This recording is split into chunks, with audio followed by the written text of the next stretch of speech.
Assalamualaikum warahmatullah. Man maa ngi tudd Ibrahima Ndiaye di ingénieur en informatique di président du mouvement Thiénaba Horizon doon un mouvement politique citoyen boo xamante ni ñoo ko mettre en place en 2017 mu nekkoon benn synthèse boo xamante ni tous les jeunes presque de la commune ñoo bokkoon même objectif bi amoon dem ba benn instant ñu bokk benn xalaat bi ñu toog waxtaan toog diisoo ku ne indi sa xel ku ne indi sa xalaat ku ne indi sa tuuti doole bi nga am ñu mettre en place ce mouvement boobu moom la ñuy doxal depuis 2017. lan moo ko tax a jóg mouvement bi. mouvement bi li ko tax a jóg d'abord mooy fexe ba dëkk bii nga xamante ni amuñu lu dul moom muy Thiénaba la commune de Thiénaba fii la ñu juddoo fii la ñu màggee raam si suuf si mëq si suuf si jànge fi di lu ñu am Thiénaba la. ñu xool ni dëkk boobu ba mu amee mu nekkoon parmi les communautés rurales test les premières communautés rurales yi nga xamante ni Sénégal moom la ñu implanté woon en place en 1976 Thiénaba moo doonoon communauté rurale test bi ñu xool ni depuis 1976 jusqu'à présent avec le président communauté rurale yi fi jaar yëpp ba ñu egsi si maire ñu gis ni Thiénaba sortul benn pas vers le développement loolu nag métti ñu ne on va pas être des spectateurs pour croiser les bras dañuy def un mouvement boo xamante ni incha allah buñ ca eggee parce que askan bi rek ñoo am doole dénkaane ñu tàllal askan wi avec un programme boo xamante ni bien déterminé un programme très ambitieux pour que ñu mën a dem yóbbu suñu dëkk bi nga xamante ni amuñu lu dul moom vers le développement comme yeneen communes yi nga xamante ni ñoo ko créé après commune de Thiénaba. loolu lan moo ko mën a firndeel ne am ngeen taxawaay ci li nga xam ne moo di yore boobu. D'abord c'est pas à moi de le dire, il faut ngeen dem vers les populations ngeen laaj leen impact Thiénaba Horizon dans tout ce qui dans les secteurs clés dans les secteurs yi nga xamante ni dañ ko décentraliser à la commune moom l'équipe municipale qui est là ñoom moom ils sont abonnés absents ñun nag on essaie de prendre le relais malgré que nous ne sommes pas encore élus mais ñoo ngi dem au niveau de l'éducation di xool nan lañ leen di mën a appuyer boo demee dans les mouvements de jeunes mais on fait aussi surtout dañu nekk si dëkku sutura nag mais on fait beaucoup de social parce que dëkk bi toll na foo xamante ni am na ñoo xamante ni la situation est vraiment compliquée. dégg naa nga wax caxat-caxatee suuf si am na sax ay député yoo xam ne ñu neexati suuf si est-ce que loolu mën nga ñu ko firndeel. non avant loolu élage il suffit juste ngeen def une petite enquête ngeen xam ko avant di egg si député ñeneen neexal bi moo ngi commencé au niveau du conseil municipal même c'est la première fois dans l'histoire politique de Thiénaba ma gis un maire convoqué un conseil municipal mënul am koro ay dóorante am fa ay saagante li mu doon ay dóorante am fa ay saagante am fa conseil municipal bi bloqué ko bi mu demee ni pour débloquer ça xam na ni am na ay nit yoo xamante ni bëgguñu lu dul la corruption mu jël la majeure partie des conseillers ñu si bëri jox leen ay terrain ça c'est comment on appelle ça c'est du vol amul benn prérogative di jël suuf si nga xamante ni askan bi yëpp ko bokk di ko jox ay nit boo leen seetloo depuis 2016 ba léegi en commençant depuis 2016 ba léegi en commençant par la délibération qu'on avait fait à Babacar Fall de 600 hectares 600 hectares nan lañ koy jëlee jox ko kenn nit koo xamante ni dëkkul si ko déjà le code électoral dafa contre loolu 600 hectares mënoo koo jël jox ko kenn nit koo xamante ni déjà dëkkul si commune de Thiénaba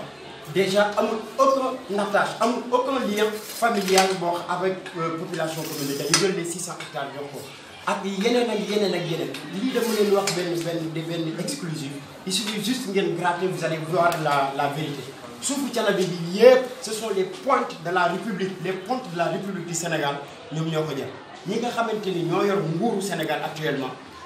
ministre de l'Intérieur dem leen ngeen laaj ko nan la def wala ngeen dem laaj maire Thiénaba nan la def ba am fi lu toll ni ay hectares ci commune de Thiénaba alors que dëkk fii Aliou Ndiaye c'est le maire de Djolof et le maire de Djolof lan lay wut suñu commune lu ko fi indi ba mu jël fi ay des centaines et des centaines d'hectares alors que nous les jeunes par exemple moi j'ai pas un mètre carré dans cette commune là te war nañoo am fu ñuy dëkk suñuy doom ëllëg am nañ war nañoo am fu ñuy dëkk moom daal li ma lay mën a wax fi mu ne nii affaire bi dafa mel ni jaay du nëb jàpp naa ni Thiénaba jàpp nañ ni ñii fi nekk xamuñu ñii fi nekk mënuñu nañ leen sax-saaxe avant mandat bi jeex ñu jël liñ ci mën. ma ni loolu yow daal da nga ne Aly Ngouille Ndiaye ak monsieur le maire ñoo complot daal di nangu suufu Thiénaba. li ma lay wax daal mooy Aly Ngouille Ndiaye am na fi ay des centaines et des centaines d'hectares ni mu ko amee nag yéen vous êtes c'est votre rôle man je vous donne des pistes à suivre yéen journalistes dem leen ngeen xool nan la Aly Ngouille Ndiaye def ba am fii ay hectares ci commune de Thiénaba alors que ñun ñi fi dëkk mënuñu fee am lu toll ni 1 mètre carré bu ñu dëkkee ñun cherché wuñu ay terrain cherché wuñu ay tool cherché wuñu ay HLM fu dëkk la ñu am mais amuñu ko nu mu ko fi defee loolu nag c'est à vous de creuser nan la Augustin Tine aussi à travers sa famille nan la ñuy def ba am fi des hectares et des hectares alors que la commune de Fandène. mais Khalifa en tant que acteur politique acteur de développement yaa ngi cité ay responsables de haute carrure ci wàllu politique parce que boo waxee Augustin Tine wax Aly Ngouille Ndiaye wax yi ni mel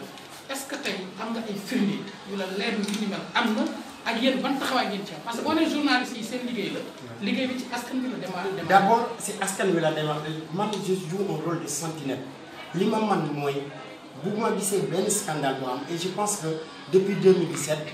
j'ai fait des articles j'ai fait des audio WhatsApp lépp lu ma jàpp ni travail de conscientisation la pour population bi man koy def loolu moo waralaat ma toog ak yéen di leen wax Aly Ngouille Ndiaye nag am na fi des hectares ici à commune de Thiénaba ni mu ko amee jàpp ma ni am na ko si voie boo xamante ni voie bu nit ñi xam la te dañ ko war a xam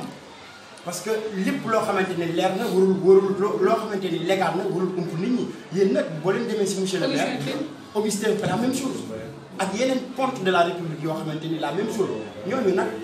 ils doivent éclaircir bu ñu mënul éclaircir ñu le maire qui nous éclaircisse que c'est dans ces conditions là lañ leen joxe terrain. alors ci wàllu taxawaay bi ne nga yéen ngi def ay actions sociales yu bëri horizon de ville que ni mairie bi est abonné absent li ni nga lan moo koy firnde yan jéego ngeen teg. li koy firndeel mooy yéen ñëpp vous êtes familier di ngeen ñëw Thiénaba lu bëri Thiénaba boo fi ñëwee day mel ni dëkk boo xamante ni Thiénaba boo fi ñëwee day mel ni dëkk boo xamante ni moo ngi doog a am courant.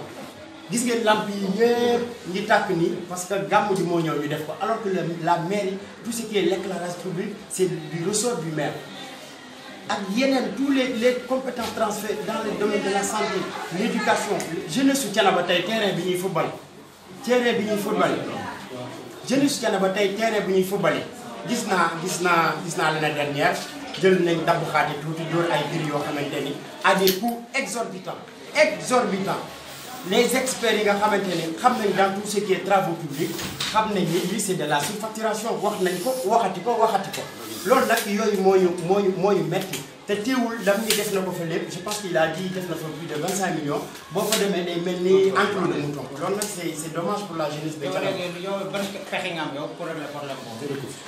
pexe bi ñu am fi mu ne nii mooy ñun on est en train de nouer beaucoup de relations. On est en train de nouer beaucoup de relations, d'essayer de trouver des partenaires avec des communes qui sont à l'étranger. Mais nag instant bi amaguñu le mandat public. Et toute action boo xamante ni posé nañ ko à Thiénaba le maire et son équipe luñ ci mën a yàq dañ ko yàq d'abord déjà am na lu fi amoon muy problème mu ndox dëkk bi toog amul benn ndox mooy de mon propre initiative j'ai pris des citernes d'eau di ko distribuer population yi à travers une société qui était dans cette commune-là. Mais le maire bi mu ko yëgee yow au lieu que mu gën ma encourager si loolu mu gën ma jàpp wala mu def acte bu mel ni li may def daa dem di jéem a yàq loolu di yàq cette relation-là que j'ai pour essayer de sortir la commune de Thiénaba si problème boobu. alors monsieur Khalifa ci wàllu ndox bi ngeen problème bi problème gestion la jóge ci population yi par rapport ak forage. mais problème mu gestion je pense que ni.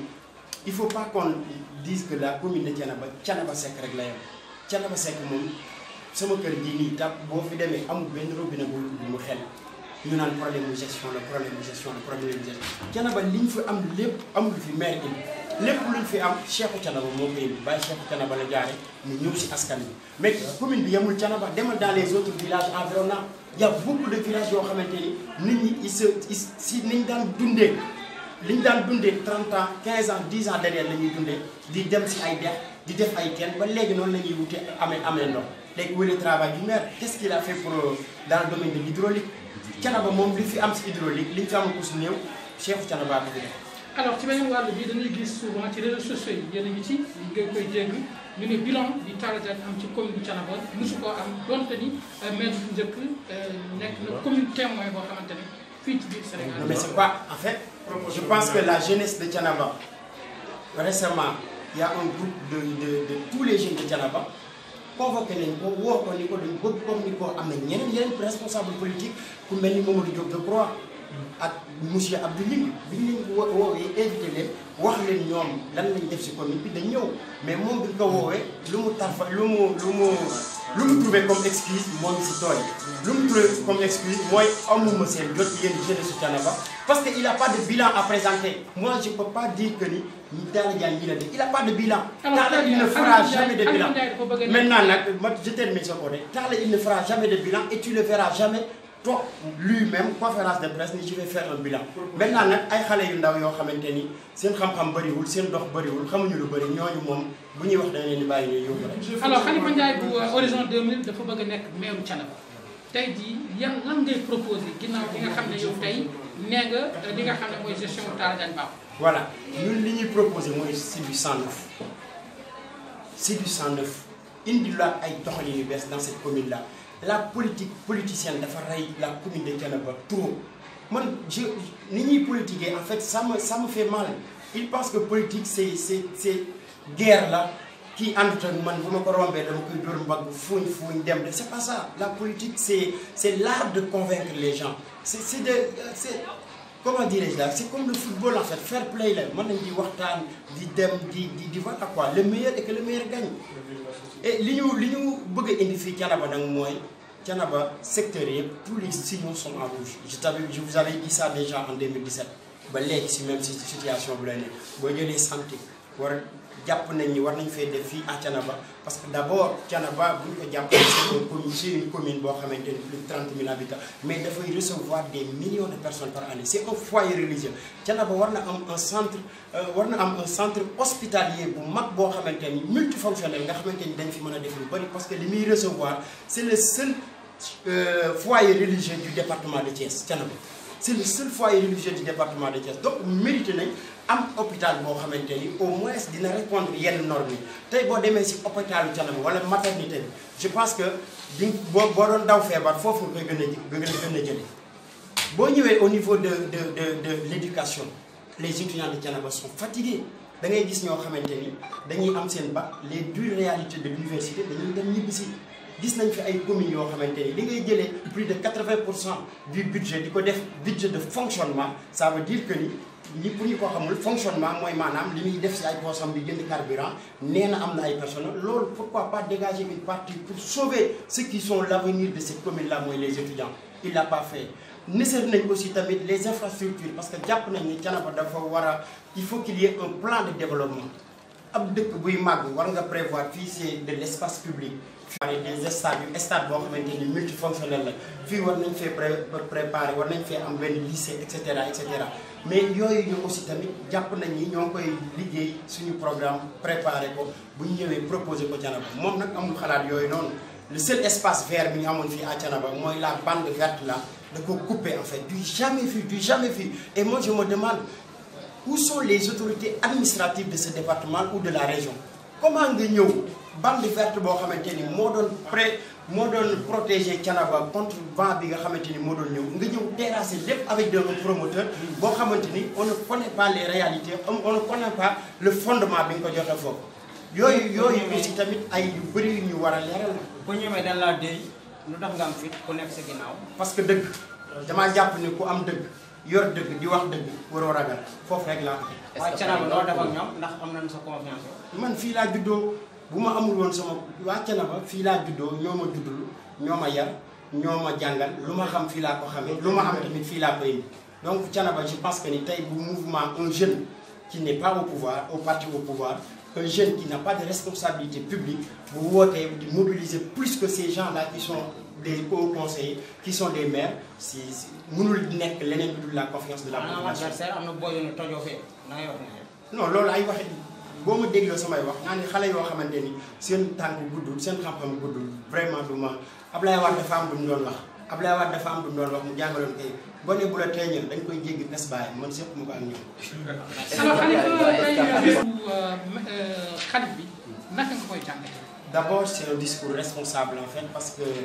c'est la moom mooy première gamme moom Serigne Abdou Rahim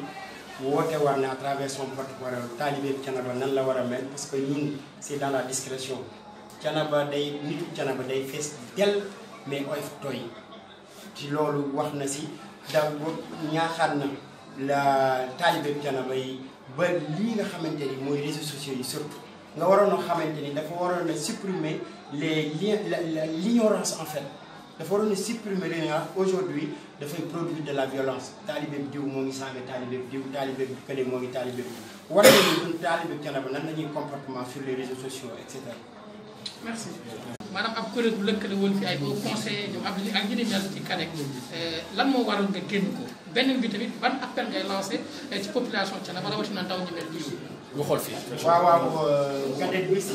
dafa doonoon benn organisation boo xamante ni dafa dajale woon parti politique yu bëri yoo xamante ni ñoo ngi si commune bi ainsi que ñoo xamante ni jàpp nañu société civile bi la ñu bokk. dem nañ fa ay réunion nag waxtaan nañ parce que li ñu bëggoon ñoom li ñu bëggoon si CADEC bi mooy faire une coalition boo xamante ni dañ ciy ensemble dañ ciy dem ci élection ensemble pour jàkkaarloo kii fi nekk ñun nag. Tout ce qui peut rassembler la jeunesse de Thiénaba, tout ce qui rassembler, oui, mën a rassembler les personnes porteurs de Thiénaba ñun dañuy adhérer si wóor mais nag à chaque fois loo gis dafa am temps loo gis rek bu jotee jot fii ñu toll ñun jàpp nañ ni élection il y a pas encore de décret pour fixer des élections on ne sait même pas encore est-ce que ces élections là dinañ ko organiser en 2021 donc ñu ne ñun nag au lieu que ñuy engagé wu pour le moment sur coalition nag ku ne dem wuti bala ngeen a boole seen doole te xamagoo leen foo leen jëm nag ku ne dem wuti bu kii jaaree gauche kii jaar sud bu kii jaaree nord kii jaar fii ba buñ sa tolloo ñi nga xamante ni parce que pour def coalition aussi tamit du doon yaama neex ñun li ñu imposé fii à Thiénaba mooy il faut qu'il y ait une rupture boobu nag dañ ko bëgg a def si dëgg du doon ñu fi yaama neex képp ku ñuy àndal aussi tamit day doon sur une base programmatique ñu bokk programme bokk une vision stratégique de Thiénaba mën a ànd ak yow incha allah exclure une benn coalition dañoo jàpp ni jotagul et bu jotee ñi nga xamante ni ñoo bokk base programmatique bokk stratégie pour Thiénaba dinañ am. alors woote bi lan la. woote bi mooy damay woote waat rek la jeunesse déjà ils m'ont répondu mais labali fas yàqul dara si yoon. ñoo ngi wootaat jeunesse bi yëpp parce que dafa am benn philosophe bu doon wax naan. Si tu refuses ton propre combat, on fera de toi le combattant d'une cause qui ne sera pas la tienne. maanaam si wolof mooy boo xeexul xeex bi nga xamante ni mooy sa xeex bu légitime xeex bi nga war a def dinañ la xeexloo si xeex boo xamante ni sa yoon nekk te xeex boo xamante ni nag day xeex pour suñu yaay yi dootuñu yeewu 5 heures du matin di rang robinet yi pour am lu ñu taale añ xeex boo xamante ni suñu rakk yi dootuñu dem université di abandonné di dem si tool yi parce que ils n'ont plus des moyens pour continuer des études. xeex boo xamante ni suñ jigéen ñi dootuñu matu si ay kaw saret xeex boo xamante ni tey boo bëggee dem zone nord di nga jaar si ay tali yoo xamante ni goudronné c'est le combat légitime ma si woot waa jeunesse bi yëpp soxlawuma dara ma lépp lu ma am li may def ci kii bi yëpp sama ñàkk bopp la j'ai pas de responsabilité publique j'ai pas de je le veux même pas parce que li ñuy wax y a beaucoup de gens qui sont là mais y a des responsables des gros bonnets derrière eux te nit nag ku la ëmbal sa sutura ku la yoral sa sutura ëmbal la sa kersa ni ko Olof Njaay di waxee te ñun dañoo bëgg di demal suñu bopp ba commune Thiénaba bu ñu ko jëlee du am benn lobby derrière bu ñuy mettre pression pour ñuy jalgati askan wi di jalgati moomeeli askan wi dañoo bëgg lépp daal bu ñu ko jëlee ñu xam ni suñu mérite personnel la bu ñu ko jëlee dinañ doxal te kenn duñu mën a def pression derrière. yéen kàddu gi